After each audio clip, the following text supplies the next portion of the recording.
Le trésor de Bouc. Deux retraités découvrent le 15 avril 1997 un dépôt de monnaie en or avec leur détecteur de métaux. Ils déclarent à la mairie de Bouc, près de Toul, leur trésor 9 jours après les faits mais sont poursuivis pour fouilles clandestines, destruction d'un site archéologique et utilisation illicite de détecteurs de métaux. L'un des deux est condamné en première instance, l'autre étant décédé, puis la peine a été confirmée en appel et la Cour de cassation a rejeté le pourvoi de l'inventeur. La volonté de Louis Fontenay d'aller jusqu'en appel puis en cassation, il est vrai, poussée par l'Association française des prospecteurs afin de démontrer la doctrine de leur juriste, Antoine Béguin, a permis à ce procès de faire jurisprudence. Le procureur des procès en première instance et en appel a rédigé un article très important intitulé « Fouilles archéologiques, le droit pénal et le droit civil au secours de l'archéologie contre les prospecteurs clandestins », démontant tous les arguments de la défense des deux prospecteurs et en faisant le point concrètement sur la législation. Sa connaissance est indispensable à toute personne s'intéressant au problème du pillage. Le 15 avril 1997, deux septuagénaires, membres de l'Association française des prospecteurs, AFP, passent leur détecteur de métaux en bordure de forêt sur le lieu-dit Aire de Loisirs, commune de Bouc, dans les environs de Toul. Louis Fontenay et son ami Roger, mort pendant l'instruction, trouvent ce jour-là 200 monnaies en or du 15e, 16e et 17e siècle dans un pot en terre cuite. Comme il est habituel chez les chasseurs de trésors après une découverte intéressante, ils ont ratissé le coin dans un rayon de 50 à 100 mètres autour du dépôt afin de bien être sûrs de ne rien avoir oublié.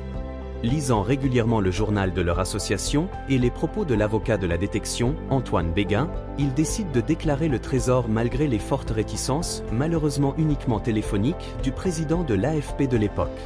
Selon certains, c'est par peur de représailles qu'ils déclarent leur découverte car les deux retraités avaient déjà révélé cette découverte dans la presse locale. Ils font donc écrire par leur avocat, le 24 avril 1997, une lettre recommandée à la mairie pour les informer de la découverte en indiquant les articles de loi qu'ils estiment s'appliquer à leur cas. Une date de rendez-vous est donc fixée à la mairie de Bouc entre les différents protagonistes, le maire, les deux inventeurs, des gendarmes et des représentants du SRA. C'est donc le 28 mai 1997 que les inventeurs prennent connaissance de la plainte que vient de déposer la mairie et les services préfectoraux pour fouilles archéologiques sans autorisation. Destruction de sites archéologiques et utilisation d'un détecteur à des fins archéologiques sans autorisation administrative.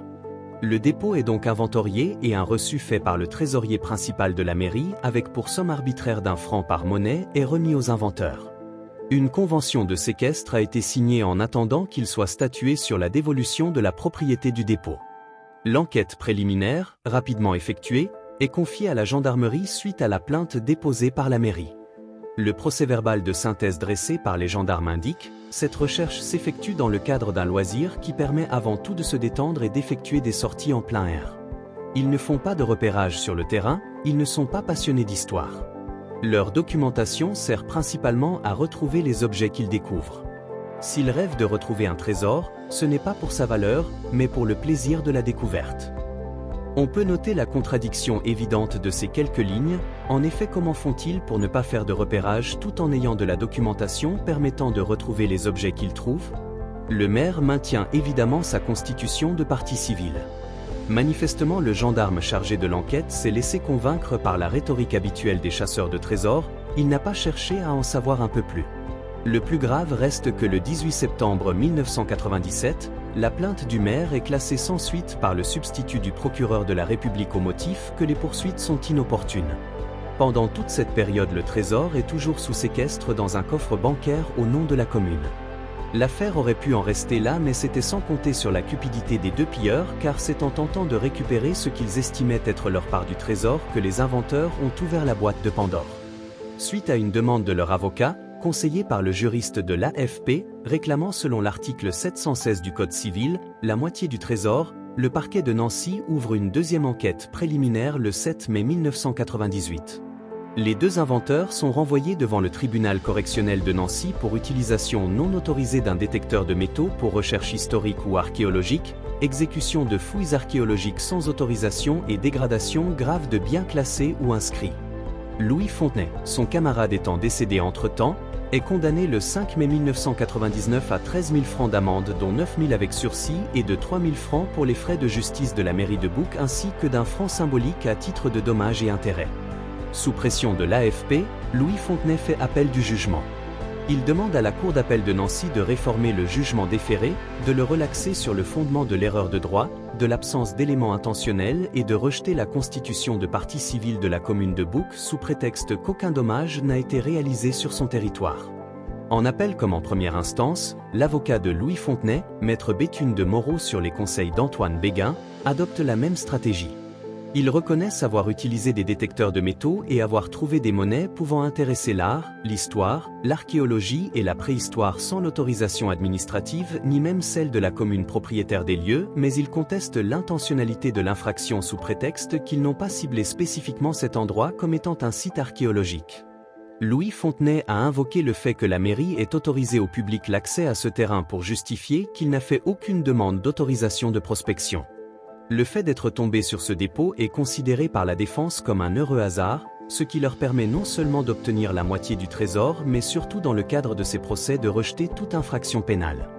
La défense a prétendu que les prévenus faisaient partie d'une communauté de 300 000 personnes qui pratiquaient un loisir inoffensif à l'image des cueilleurs de champignons.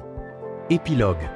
La nouvelle municipalité de Bouc, propriétaire du terrain et donc propriétaire des monnaies, a annoncé, suite au conseil juridique de l'Association des maires de France, vouloir mettre en vente le dépôt. Pur scandale. L'étude de maître Teigen mettra aux enchères les quelques 200 monnaies en or du trésor de Bouc le 12 décembre 2009. Cependant Antoine Béguin, conseil de l'avocate de Louis Fontenay, n'a toujours pas reconnu la défaite de sa doctrine, à savoir que pour lui l'article 716 du Code civil s'applique pour les découvertes réalisées au détecteur de métaux, prétendant que l'aléa de la découverte équivaut au plus pur effet du hasard, nécessaire à la qualification de découverte fortuite. Les arrêts respectifs des différents jugements ne l'indiqueraient pas clairement et ce malgré l'article réalisé par Gérard Launois, dans le Jurisclasseur et qui explique en détail les enseignements à tirer de ces jugements. Son compère assureur juriste numismate Louis-Paul Delestré, lui aussi impliqué dans la défense outrancière des fouilleurs clandestins, partage le même avis et a émis le souhait de poursuivre en justice la mairie de Bouc lors de l'annonce de la mise en vente du trésor. À l'heure où nous écrivons ces lignes, à notre connaissance, aucune plainte n'a été déposée, d'ailleurs nous aimerions connaître les motifs qui pourraient être invoqués par cette défense jusqu'au boutiste et désespérée d'une doctrine maintes fois rejetée. Merci à tous et à toutes d'avoir suivi cette aventure. À bientôt, n'oubliez pas le petit pouce, commentez et partagez.